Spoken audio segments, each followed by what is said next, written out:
Well, greetings, everybody. Welcome once again to the RecPoker podcast. This is episode number 144.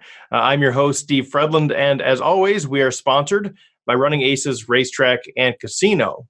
Now, today we were planning on doing an interview with two-time MSPT champion John Sun. He's not able to make it. He actually said that he had lost his voice singing karaoke at a birthday party. So, John, we're going to call you out a little bit there, but we're going to have him on at a later date. He definitely wants to be on, and he's going to be a great guest. Looking forward to that. And we have so many great guests lined up. But I thought I would take this opportunity to answer a question that I'm getting a lot from people. So a couple of weeks ago, we did an episode where we talked about the content coming up for the membership site. And one of the things that I'm hearing pretty regularly from you out there is, well, who the heck are you? Like, who is Steve Fredlund? What's your story? And it's something I'm pretty reluctant to do just because I'd rather not talk about myself. I'd rather talk about poker or interview other people.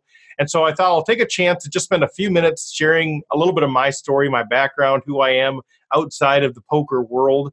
I'm a pretty new face to the poker community. So I'll share just briefly about that. Again, I don't want to get into my whole background and all of that stuff, but I want to do that. But I also want to share more of a high-level vision for what we're trying to do with RecPoker, because it really is different than a lot of the other stuff that I've seen out there, where a lot of it is content driven and trying to get you to learn the game. And those are things that we want to do. But really what I'm trying to build here, and what the group that you were introduced to a couple of weeks ago, what we're trying to build here is really a vibrant and encouraging poker learning community. That's what we're going to do. And so I'm going to get into a little bit of what does that actually mean, and how is that different, and who is this going to be suited for, and is it a good fit for you? All of those things. So we'll talk about a little bit of my background, and then talk about what it means to be a vibrant and encouraging poker learning community, and what the overall vision is, where we're trying to go with this whole RecPoker thing. So that's what the episode has. I've got a few really quick announcements, and then I'll get into more detail about these announcements at the end of the show in case you're not interested. But just a reminder that coming up, we're going to be doing we have the Discord channel. So if you're not on Discord already, jump out there. It's growing every day, more people joining in, and we're encouraging each other, railing each other, talking about hands, all kinds of stuff out there. There's chats about the topics of the month, which are playing against limpers and playing ace-x suited, especially from the blinds. So a lot of great stuff. Go out there and check out the Discord channel. We also have our first monthly online Poker Stars-based home game coming up next Wednesday, and that is September 4th. So at 8 o'clock p.m. Central Time, you can play that for free, and we're going to compete, and we'll have prizes. So more about that later. We also have an NFL Last Longer deal out there through Yahoo Sports. It's free to join, and again, we'll have prizes, and that's growing. So get out there. All of this stuff has been put out on social media in our links and all that stuff, but more details will be at the end of the show here. We're also going to be launching our membership site October 1st. We've talked quite a bit about that. There'll be a lot of free stuff, but if you want to become a member, a lot of great interactive things for you to participate in, and we'll talk about that a little bit. Stay plugged in, email, Twitter, Facebook group. Those are the best things. And one thing I failed to mention with our sponsor, Running Aces, we do talk about their Players of the Week. And so this last week was a pretty short week for this because they had a big tournament there. And so those don't count as Player of the Week points. So there's 4 people that get bonuses for finishing in the top 4 Player of the Week. And I was actually one of them because I won a tournament. I played a couple and I won one, and because it's a short week, that was enough. So I was in there. Joseph Barg, Brian Morey, and Kevin Kelsenberg were the top 4, and Brian and Kevin are both part of the RecPoker community as well. So kind of fun to see us represented in the top 4 there. Okay, so let's get into a little bit of this stuff. Again, this isn't necessarily the most comfortable thing for me, but I do want to share it because people have been asking for it. And if we're going to be asking you to maybe pony up $10 a month to become a member, it doesn't hurt to understand a little bit about who I am and kind of where I come from. So my background is actually mathematics, analytics. I was an undergraduate math degree holder from Augsburg College in Minneapolis, Minnesota. So I got my BA in math there, and I went on to become an actuary, which is really just a highly analytical, statistical, mathematical sort of position. And I did that for many, many years. and did some traditional actuarial work, which was like product pricing and financial reporting and some of those things, and some non-traditional things, which led me into the world of capital markets hedging, which basically is doing calculus every day. It's buying and selling capital markets instruments like futures and options, swaps, all of those sorts of things as a risk management strategy. So basically, companies sell financial products that have a lot of market risk in them, and my job was to buy and sell these capital market instruments to mitigate that risk. So my job wasn't really to become profitable. My job was protection. So to make sure that at the end of the day, these particular products were break-even products. They didn't win big. They didn't lose big. So that was really my job for a lot of years. Now, smattered in between there, I actually quit my corporate gig back in 2008 or so, maybe 2010, and I went to work for a church. I am actually an executive pastor. So I'm a licensed pastor. I do weddings. If anybody you know is interested, I tend to not do the real formal weddings. I like doing the fun, sort of energetic, engaging sort of weddings, but I do weddings. But as part of that, I became an executive pastor at a church in Cambridge, Minnesota, which is my hometown. And I did that for a while. I did it part-time for a while and then full-time for a little while, a total of about 4 years. Decided I wasn't really cut out for doing that. So I went back to the corporate world, did some more actuarial things, started working in HR, human resources, doing analytical things, and eventually just left that about a year ago to go out on my own doing coaching and consulting. So that's really what I'm doing now. The poker stuff is emerging. It's fun. It's exciting. Maybe there'll be more and more involvement there. But my real job is doing coaching and consulting and some public speaking. So primarily who I coach are people that have small businesses. They either own them themselves, they're involved in leadership, or they're looking to start a small business.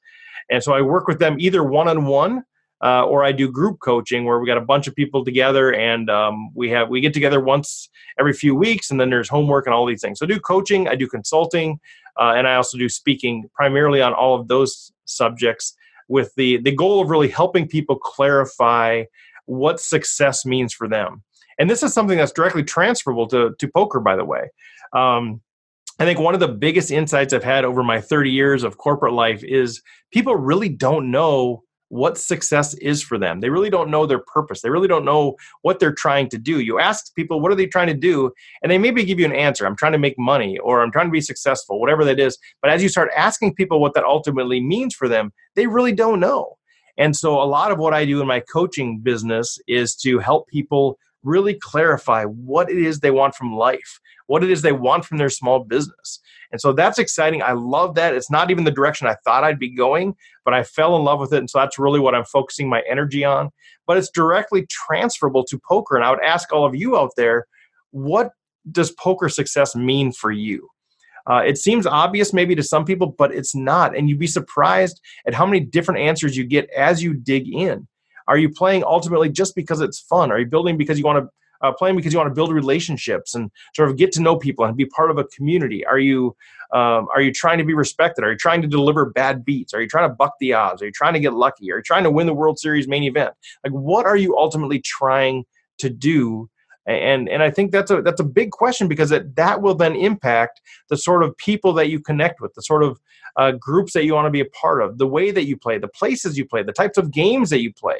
All of those things should line up with what you're saying your ultimate goal is in poker. So I want to challenge you guys to do that. But so that's really, in a nutshell, my business story.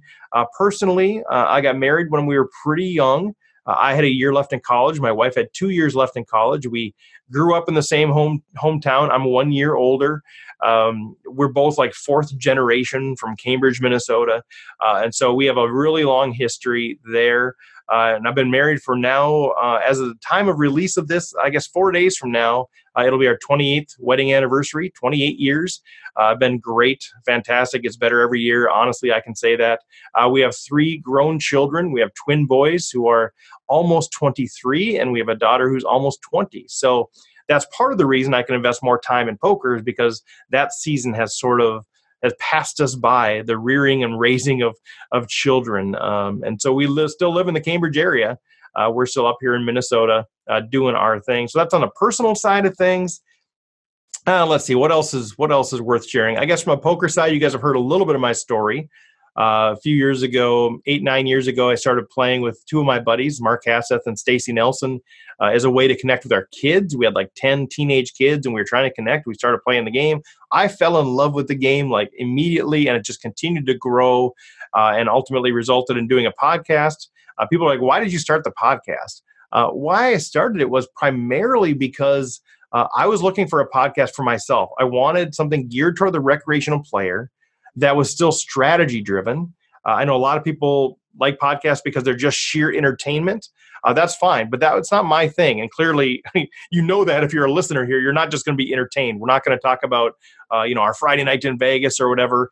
Really, I wanted something that was strategy based, geared toward the recreational player, presented in a way that was accessible and that built community. And I just couldn't find that. And I'm guessing it probably exists, but I couldn't find it. So I thought, well, why not start one? And I'd done a couple of podcasts before. I've got a couple other things that are going now that are not poker related. So I thought I'll start one, and I fell in love with it. And one of the things I enjoy is because I get to normally ask the questions.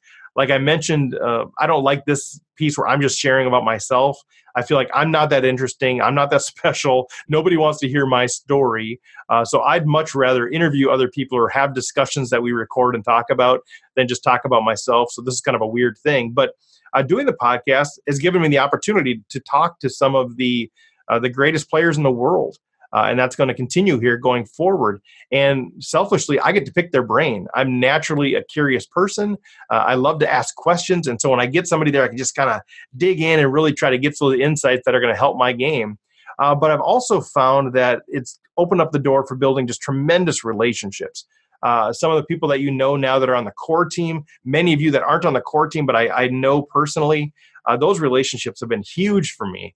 As a natural introvert, as an analytic, this has been a good way for me to get out and meet people in a way that's comfortable for me.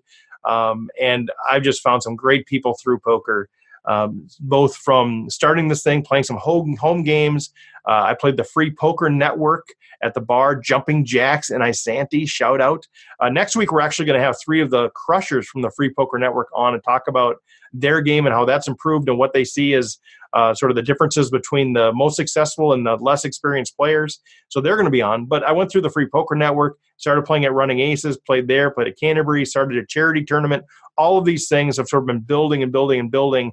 And then a couple of years ago, started playing out at the World Series. So it's been kind of a fast trajectory, but man, I'm almost 50 years old. I got to make some things happen. I don't have my whole life to catch up to the rest of you folks that have been playing for 20, 30, 40 years. So that is really my story of my business background, my family background, my poker background. Hopefully that helps. I think I addressed the questions that I've been getting, people wondering who the heck I am.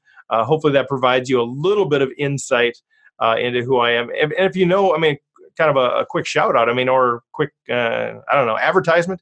If you know people that are getting married, that are looking for somebody fun, or if you know somebody who could use some help in their small business, trying to figure some things out, or in their personal life, trying to wrestle with some things and need some clarity, or in their nonprofit world, that's the kind of stuff I do, and I love doing it. So until coaching completely takes over my life, or until poker completely takes over my life, those are some other ways that I have to make money. So I'd appreciate any referrals you have there. But anyway, enough on that deal. If you have any questions, feel free to reach out. I'm pretty much an open book. It's just uncomfortable for me to think that people actually want to hear about me. But there it is. So anything you want to know, I'm happy to share about that. So let's talk a little bit about this whole RecPoker thing, where we're going. I guess it starts ultimately with my life mission. I talked about understanding what success is for you. For me, for the last many, many years, every time I do the exercises to try to figure out what do I really want out of life, what I really want is I want to have transformational impact.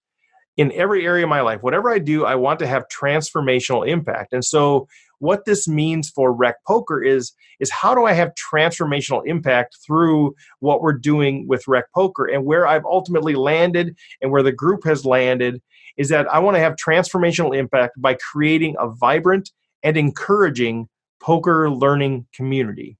And that's what RecPoker is going to be. And so I just want to kind of break into each of these words to make sure that it's clear what I mean by this and what you can expect from this. Because again, you have all kinds of choices of communities that you can belong to, people you can learn from. So I want to be clear on what we're offering. And so you can decide, is this a good use of my time or not so much? Does this line up with what I want out of it or not? I just want to be fully authentic, fully transparent, and let you make the right decision for you. Because we don't want to drag people into this thing if they really don't want to be here. And like I said, there's a ton of other options out there. So choose the one that makes sense for you. But here's where we're going. So first of all, a vibrant and encouraging poker learning community. What I mean by community is a group of people who are either living in the same place. That's not really our thing because we're virtual, but people that have a particular characteristic in common. That's the definition of community. A group of people who have a particular characteristic in common. And so we'll get to what that characteristic is by kind of building on this. So learning, what the definition of learning is, the acquisition of knowledge or skills through experience, study, or being taught. All right, that's what learning is. Poker, we know what that is. By poker, I guess what I mean is, so Texas Hold'em is what I play, but sort of variants of poker, we'll get into some of those as well. Omaha, mixed games, all of that. But primarily when I call out poker, this isn't just a general community. This isn't just a general learning community. This is a poker learning community.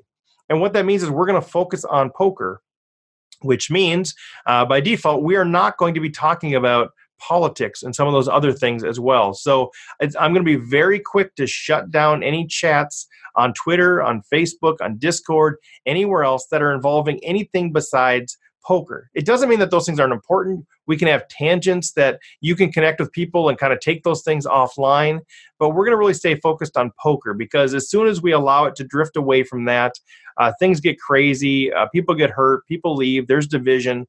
What I generally have been in my life as a uniter. So I want to take all of these things, and we're all different. I'll tell you right now, everybody listening to this right now or watching this video is different. We have different political perspectives. We have different perspectives on our communities, our families, different ways that we want to live life, different socioeconomic backgrounds, different gender identities, different sexual orientations, different races, different ethnicities, different countries. We're all different in many, many, many different ways.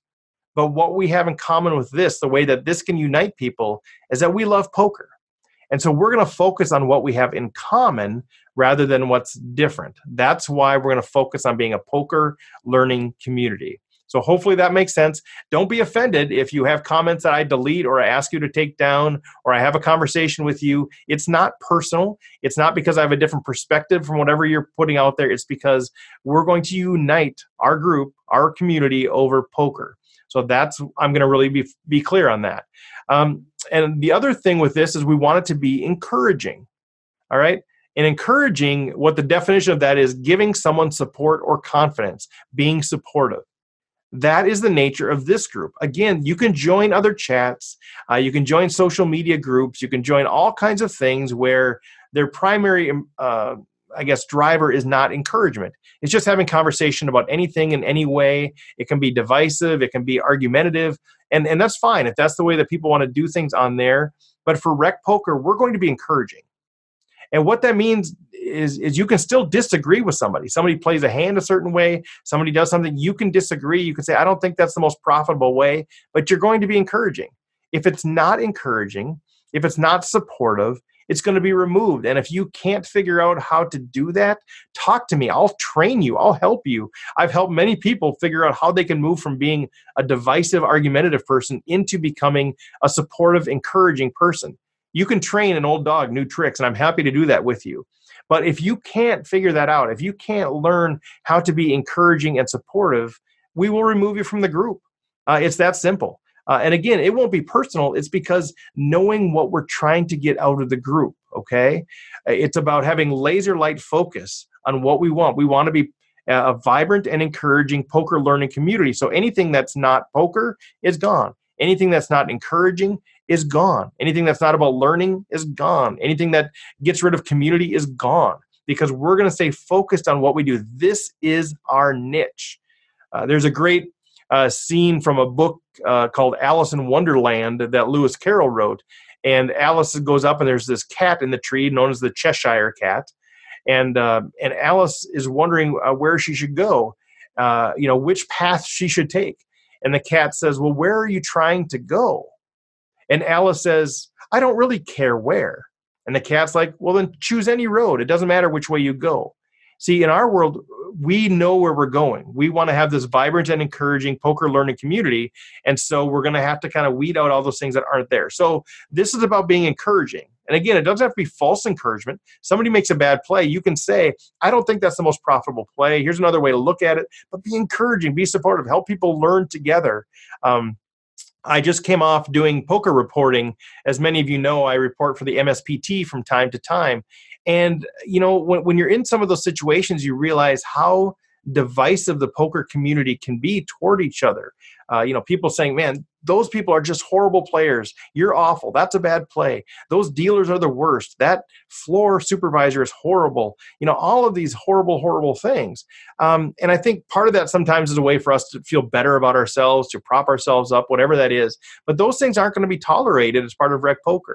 Again, you can disagree with people respectfully, but you're generally going to be encouraging people, and that's what this community is about. So I'm sorry I'm being long-winded about that, but I want to be as clear as I possibly can be about that this is going to be an encouraging learning community. So take note of that.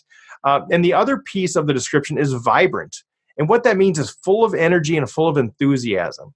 So I want this RecPoker to be vibrant, to be exciting, to be, here's the next thing. This is fun. Hey, this is coming down the pike. Hey, here's something else we're going to do. Hey, we're going to celebrate this person.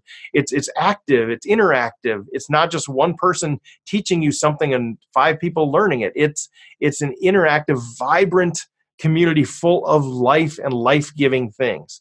So that is who we are. This is what RecPoker is going to be. So the way that I would take all of those definitions and kind of bring it back together is say this.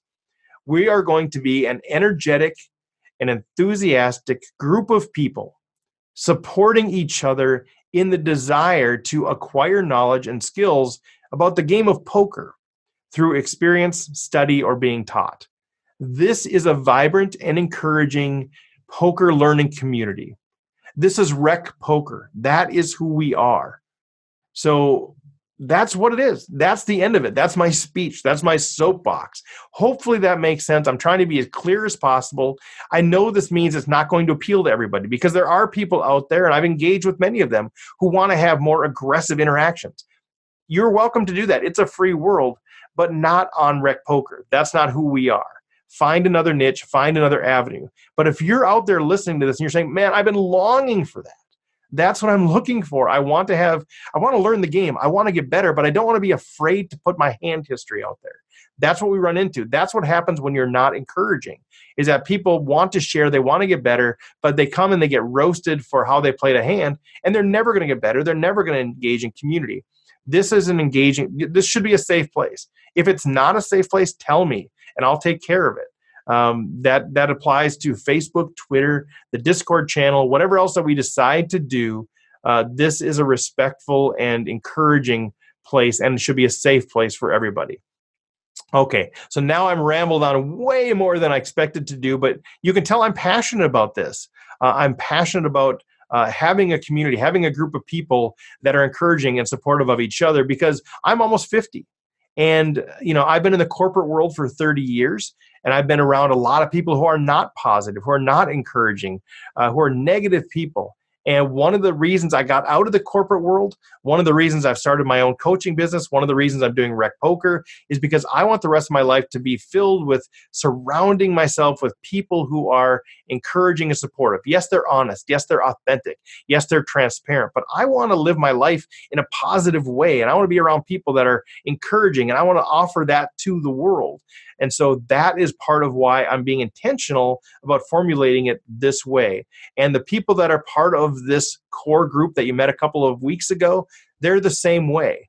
And so that's who we are. That's RecPoker, and you are invited along to be a part of that. So with that, that's all I have today as far as my soapbox and my introduction of myself. Feel free to reach out if you have questions about that. If you have questions about who I am, let us know what you think about that. I mean, does that bother you? Are you excited about that? Feedback is so critical. It's the lifeblood of this podcast. So any feedback is great feedback. Again, you can be against what we're doing. I just do it in a respectful way. That's perfectly fine. Let's have that conversation about that.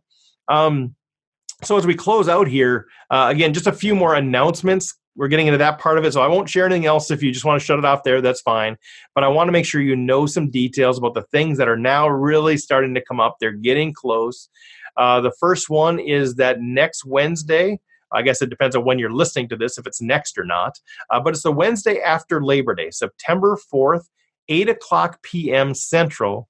We're going to be doing our online poker tournament through PokerStars. So the home game has already been set up. I see there's 17 people, I think, so far that are signed up out there. We're hoping for many more. It'll grow over time. But we're going to play a tournament online. It's a freeze out. It should be a fast tournament. You have to use play money. It's all play money. There's no money involved here. But you need a certain amount. And I forget, John Somsky's not on here, but I think when you first sign in, you get $20,000 in play money, and you maybe need $30,000 to play the tournament. And you can get new play money every 4 hours. So go log into PokerStars, do it now, start getting it set up, join the home game, and then you should automatically get some dollars there. But every 4 hours, you could actually log in. And I think you go to cashier and then look at like play money and then click on like claim your, or, add more money or something like that, which you can do every 4 hours, no charge. And then you'll get the dollars that you need in your bank so that you can play the tournament. So do that in advance, get prepared. If you have any problems, John and other people have been helping people walk through that process. So let us know if you have any issues, but get out there. We're going to play the tournament. We haven't figured out what the prizes are going to be, but we are going to be giving prizes probably for the first 3, maybe more. If you have somebody that you know would donate prizes, let me know. That'd be fantastic. So we're looking for donations. We're looking to grab some things from our sponsors. We'll put up some prizes. So we're looking into all of that right now, but there will be prizes. But at the end of the day, it'll be bragging rights. And we might give some special awards if you knock out a core panelist or something too. So check that out. We're also doing through Yahoo Sports and NFL Survivor pool. So it's kind of a last longer thing. So each week you pick a team to win. As long as that one team wins, you advance to the next week, and you can't pick a team more than once. So some people are really strategizing about this, but I think we also have like 15 or 18 people that have signed up out there that have already made some picks. So go check that out too. Again, that's free to play, and we'll have prizes. It's a way of building community. Again, bragging rights. We've got both of those things. There's a Discord channel set up out there, so you can start to talk smack a little bit in a respectful way, whatever that looks like. You can do that. And I mentioned the Discord thing. That's been really fun. It's a new tool for me. I think Jake Mason mentioned it. One of the younger people mentioned it, and I've just loved it. I'm out there. We got all these channels. People are putting updates from their tournament play. They're putting hand histories, all kinds of stuff out there that you can engage with. It's been super fun getting to know some people and to rail some people. Running Aces just had their Great Minnesota Poker Tournament, and I think we had 10 people that were part of the Discord channel that made day 2, and so it was a chance to kind of follow along with them and root for them and sort of empathize with them when they got beat. I think we had Chris Jones might have been the longest lasting RecPoker guy. I believe he got to like 17th or something. So a good run, not the finish I'm sure anybody wanted, but it's still a good run. So the Discord channel, check it out. We'll put the links in the show notes, but they're all over social media on our stuff. You should be able to find them. But if nothing else, you just get a hold of me, Steve at RecPokerTraining.com, or through social media. Say, hey, how do I join Discord? I'll send you the link. It's not that complicated. Let me know. I think, and just mention this too. So this one is sort of a special podcast because John's son canceled on us. But what we're doing now with the podcast is we're typically recording on Monday evenings at 6:30 p.m. Central Time.